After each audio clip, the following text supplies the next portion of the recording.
Avi Lewis, 39,734 votes. The hall in Winnipeg still echoes with applause, but outside, the silence is heavier than defeat. A voice rises, steady but charged. 56%. A clear mandate. Another voice cuts in, sharper. A mandate, or a warning? A pause. Because everyone in the room knows the truth. Avi Lewis has just taken control of the new Democratic Party, not at its peak, but at its lowest point in decades. A party wounded, a party reduced. A party trying to remember what power even feels like. He didn't just win, someone whispers, he inherited a crisis. And it's true. After the disastrous 2025 election, the NDP collapsed into what many are calling political wilderness, barely visible, barely heard, struggling to matter again. But Lewis didn't come quietly. Ideas that meet the moment, he declared. Public grocery stores. State-backed telecom. Housing reform. A bold, almost radical shift. And then, the line that changed everything. No more new fossil fuel expansion. The room stiffens. Because far from Winnipeg, across the prairies, something is already breaking. In Alberta. In Saskatchewan. The reaction is not applause. It is resistance. Nahid Nenshi speaks first, voice-controlled but unmistakably cold. This doesn't reflect our reality. Then Carla Beck follows. Workers will pay the price. The divide is now public. Federal versus provincial. Same party, different survival instincts. Because in the prairies, oil is not just policy. It is identity. It is livelihood. It is survival. And Lewis has just challenged it head-on. He's asking us to walk away from our economy, a prairie voice echoes. No, another responds, he's asking Canada to survive the future. The clash is no longer political. It is existential. And it is happening inside the same party. Back in the center of it all, Lewis doesn't retreat. He leans in. A big tent, he says calmly. We won't agree on everything. But tension is not just disagreement. It is fracture. Even insiders admit it feels dangerous. Some see opportunity.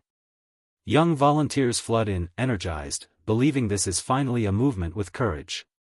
Others see risk, division, collapse. Unity, someone says quietly, is not automatic anymore. And beyond the party, another force looms. Stronger, more stable, more dangerous. Mark Carney. A different kind of leader, calm, centrist, economic. While the NDP rebuilds, Carney's Liberals are doing the opposite. They are rising, gaining MPs.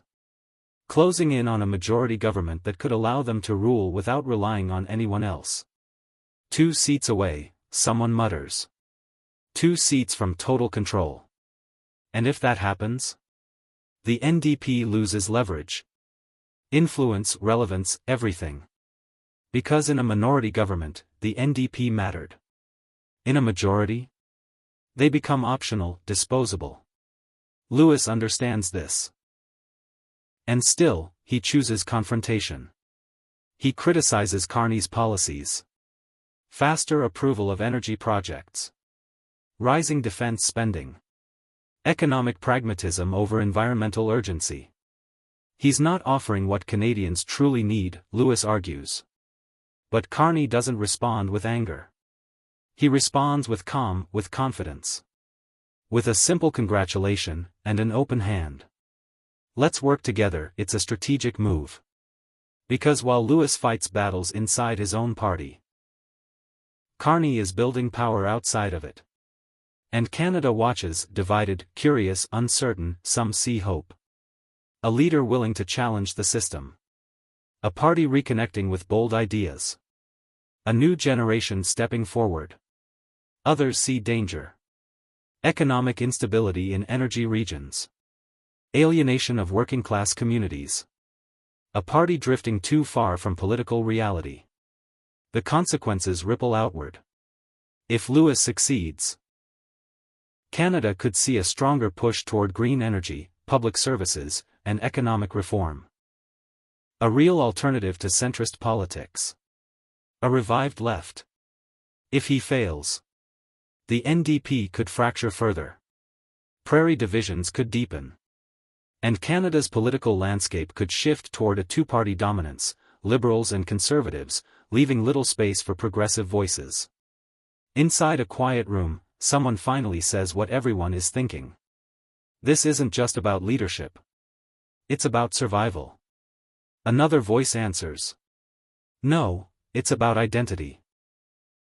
And somewhere in between those two truths stands Avi Lewis. A leader without a seat in Parliament. A party without full unity. A country without clear direction. And a clock already ticking. Because politics doesn't wait. Elections don't wait. Power doesn't wait. And neither will Canada.